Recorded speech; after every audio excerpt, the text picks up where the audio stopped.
Le moment de la négation de la réalité de la perte équivaut à un instant où il y a la possibilité de l'absorption du choc émotionnel sur la nouvelle de la perte, de la perception consciente de la perte.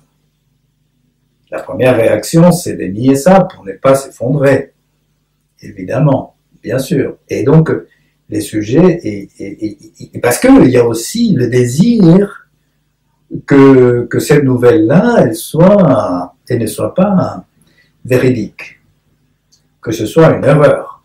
C'est toujours possible, d'ailleurs, au départ. Dans l'absolu, c'est toujours possible, oui, bien sûr. Mais dans des rares occasions, cela peut arriver, hein. Bon. Mais donc, si c'est une véritable perte, le sujet, même dans ces cas-là, le sujet va tenter de se refuser d'assumer ces chocs émotionnels. Il va contenir, si vous voulez, le cri, qui est l'inauguration de la période de douleur. Donc il va contenir la douleur en lui-même.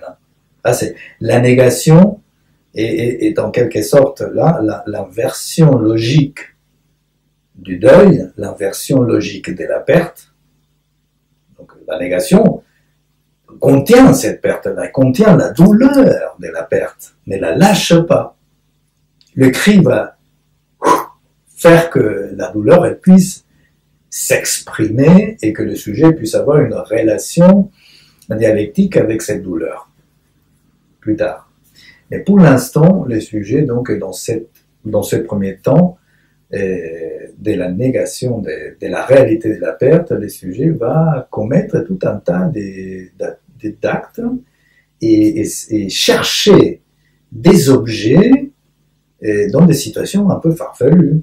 Il va, par exemple, commettre du shopping inutile, d'acheter tout un tas de choses, d'acheter des vêtements qu'il ne va jamais ou presque jamais utiliser. Il va acheter des éléments de décoration. Il y a un rapport avec l'espace aussi. On sait très bien qu'à un moment donné, pour faire le deuil d'une maison, le deuil d'un appartement, pour le vendre, il faut bien qu'on passe par un travail de réaménagement de l'espace.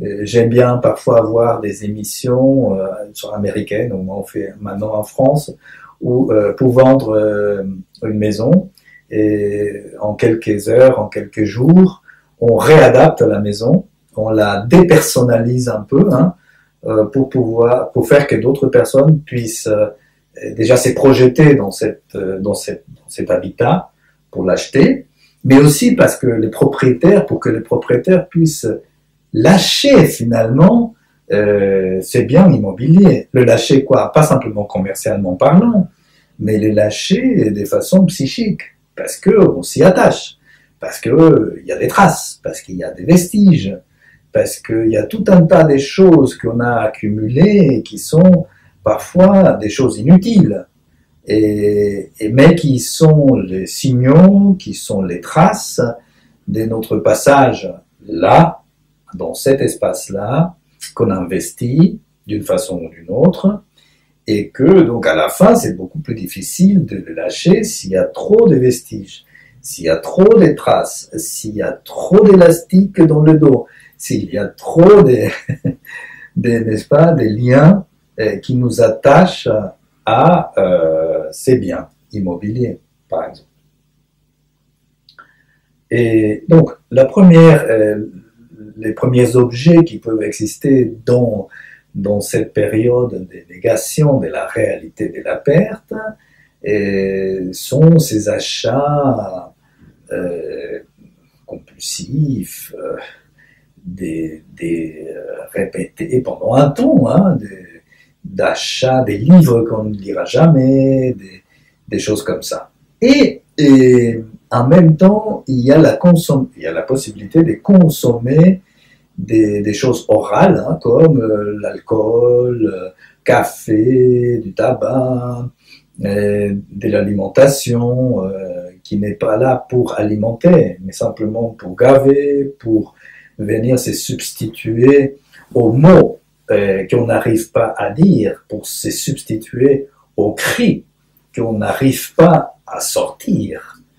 Et donc, et l'autre chose, donc voilà ces objets-là qui sont des objets, des objets qui existent dans la réalité, ils ne sont pas fabriqués, mais c'est que le sujet pendant cette période-là va, quoi? Il ne va pas les fabriquer, mais il va les accumuler, il va les acheter, il va faire quelque chose, il va avoir une relation différente avec ces objets-là, très très différente, très particulière, avec ces objets-là, lors de ces moments-là, ces objets-là vont fonctionner comme des objets tampons, comme des objets négation, des objets négateurs de la réalité de la perte.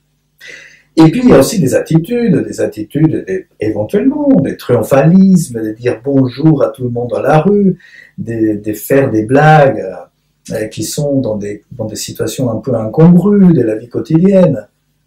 Les sujets passent par un état qu'on appelle un peu hypomane.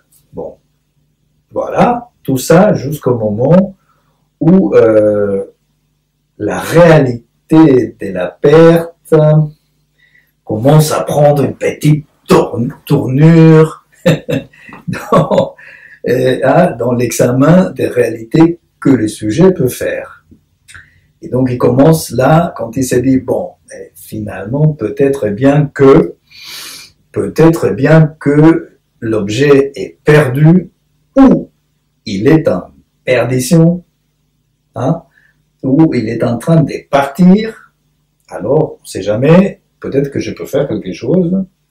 Là, il y a une petite acceptation minime de la réalité de la perte et on passe à une autre phase, si vous voulez, un autre temps, et qui est celui de la colère, si vous voulez.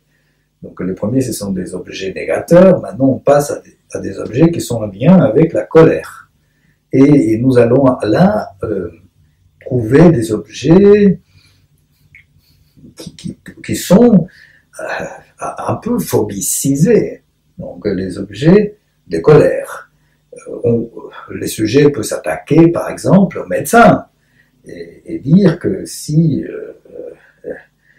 le disparu est mort, c'est à cause de l'action des médecins qui n'ont pas été à la hauteur, qui auraient dû faire autrement, qui n'ont pas renseigné la famille, bon. Donc, on cherche des boucs émissaires, on cherche des objets, on se cherche des poupées voodoo pour les secouer, pour les traverser d'aiguilles, pour les jeter, pour les détruire.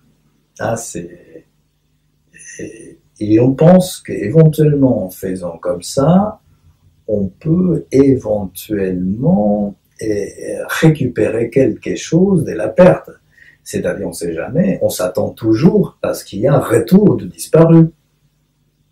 Parce que là, on commence à se rendre compte qu'il y a de la réalité de la perte. Mais on garde encore l'espoir parce qu'on contient encore la douleur. On ne laisse pas complètement, même si on commence à accepter la réalité de la perte, on ne lâche pas la douleur. On l'a lâché un tout petit peu dans ces cris-là, mais on la garde encore, la douleur, et elle sort sous la forme de la colère. Mais bon, avec la colère, on ne va pas très loin, n'est-ce pas? C'est déjà un début, et ok, c'est pas mal, ça progresse, mais c'est pas encore ça, n'est-ce pas? Ça peut terminer mal, hein, l'histoire de la colère. Vous savez que, n'est-ce pas, dans les corridas, si les taureaux n'étaient pas en détestation, dans les toreros, ou les chiffons rouges, il n'y aurait pas des corridas, ils ne se feraient pas avoir, mais les taureaux, ils se fait avoir. Pourquoi? Parce qu'il devient, colérique, quoi. Il rentre, et donc il se laisse prendre par la colère, et au lieu d'attaquer les toréros, il va attaquer son chiffon rouge et ça va pas. Voilà. Donc, dans ces périodes-là, donc des objets phobicisés, on vient à s'acharner, oui, de façon très injuste aussi pour gérer sa propre, quelque part, sa propre solitude, n'est-ce pas? Parce qu'en fait, qu'est-ce qui se passe en fait? Le fait est que la colère, même si elle ne lâche pas la douleur, la colère quand même, malgré tout, par rapport à la situation précédente, est un progrès en ceci que la colère quand même c'est une décharge affective. Donc c'est un progrès, mais ça produit justement la décharge spatiale, ça produit la poubelle. Et on va détruire tout un tas d'objets, des objets qui ont appartenu par exemple entre l'endeuillé et le disparu, des objets de la vie quotidienne qu'on va volontairement ou involontairement, parfois volontairement, détruire, casser, diminuer, déchirer, jeter, produire. Donc, ces périodes-là des objets phobicisés, on ne supporte pas les voir, on ne supporte pas avoir des contacts avec eux, et donc on va de manière impulsive un peu créer, sans ménagement, toute une décharge affective, quoi. Voilà, ces objets-là sont la cible d'émotions un peu phobiques pour, encore une fois, contenir ce qui reste encore bien présent, retenu de douleur dans l'intime.